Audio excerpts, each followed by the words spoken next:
देखिए हर खबर यहीं पर, सब्सक्राइब कीजिए TV9 भारतवर्ष।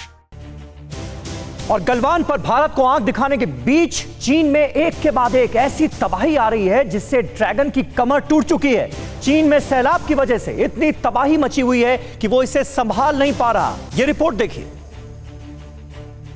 पहले दुनिया भर को कोरोना वायरस से डराया, फिर गलवान घाटी में भारत से टकराने की हिमाकत, और अब कुदरत के कहर के आगे तबाह हो रहा है चीन।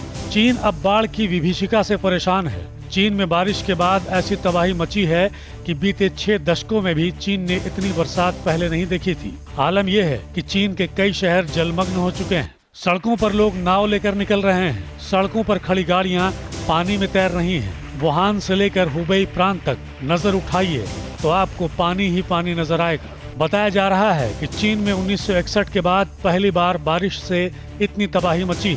इस तबाही की वजह से चीन को $8 अरब से भी ज्यादा का नुकसान हुआ है। चीन के तमाम बड़े शहर सैलाब की चपेट में हैं। जून महीने से जारी है बारिश, जिससे मची है तबाही।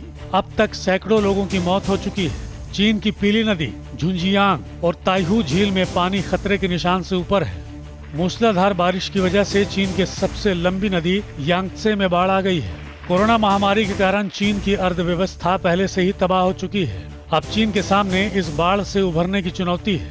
आपको याद होगा वुहान से कोरोना महामारी की शुरुआत हुई थी। जो रिपोर्ट आ रही है वो बता रही है कि सबसे बुरा असर हुबेई प्रांत पर पड़ा है। चीन की पीली नदी झुंजियांग और ताइहू झील में पानी खतरे के निशान से ऊपर है। ये नदियाँ जिन जिन इलाकों के आसपास से गुजर रही हैं, वहाँ हर तरफ पानी ही पानी नजर आ रहा है। भीषण बारिश के बाद चीन में 33 नदियां अपने सबसे ऊंचे स्तर पर पहुंच गई हैं। देश में 433 नदियां और बड़ी झीलें हैं। फिलहाल इन सभी में जलस्तर रेड लाइन से ऊपर पहुंच चुका है। बाढ़ के कारण करीब 28,000 घरों को नुकसान पहुंचा है।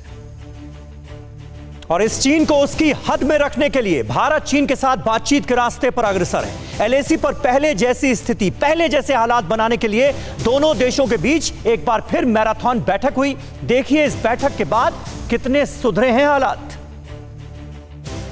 गलवान के बाद जारी घमासान के बीच भारत और चीन के दरमियान बातचीत का रास्ता लगातार जारी है। बातचीत का मकसद साफ है कि चीन अपने हद में रहे और LAC पर पहले जैसी स्थिति बहाल हो। LAC पर तनाव कम करने के लिए दोनों देश ने एक बार फिर बड़ी पहल की है और दोनों देश के बीच कमांडर स्तर की बातचीत हुई जो लगभग 14 घंटे तक चली है। पूर्वी लद्दाख से सैनिकों को हटाने के लिए दूसरे फेज पर चर्चा के लिए भारत और चीन के बीच ये बातचीत हुई। ये meeting line of actual control पर भारत की ओर स्थित चुशुल में हुई है।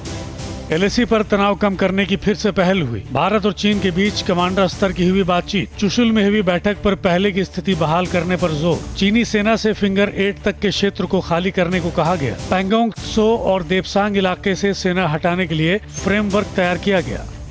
सेना हटाए जाने के लिए डी एस्केलेशन और डिसएंगेजमेंट के फ्रेमवर्क को तैयार किया गया है। सूत्रों के मुताबिक भारत ने इन इलाकों में 5 मई से पहले की स्थिति बहाल करने पर जोर दिया है। गलवान में 15 जून को भारत चीन के बीच झड़प में भारत के 20 जवान शहीद हुए थे। चीन के भी 40 सैनिक मारे गए थे। ये अलग बात है कि चीन ने ये कबूल नहीं किया है। तनाव कम करने के लिए 5 जुलाई को राष्ट्रीय सुरक्षा सलाहकार अजीत डोभाल की चीन के विदेश मंत्री यांग यी से वीडियो कॉल पर चर्चा के बाद चीन विवादित इलाकों में सेना पीछे हटाने को तैयार हो गया था। लद्दाख में डिसएंगेजमेंट के पहले फेज में गोगरा, हॉट स्प्रिंग और गलवान घाटी से चीन के सैनिक पीछे हट चुके हैं। चीन ने पैंगोंग इलाके में फिंगर 4 पर भी अपने सैनिकों की संख्या कम कर दी है। भारत चीन के बीच हुई इस मैराथन बैठक के बाद आज इस मुद्दे पर आधिकारिक बयान भी आ सकता है, जिससे बातचीत से जुड़ी तस्वीर और साफ होगी। लगातार चल रही बातचीत से इतना तो साफ है कि भारत किसी भी हाल में पीछे हटने को तैयार नहीं है और चीन भी अब बातचीत के जरिए ही समाधान चाह रहा है। न्यूज़ टॉप 9 रोज सुबह 7 बजे और शाम 7 बजे सिर्फ TV9 भारतवर्ष पर।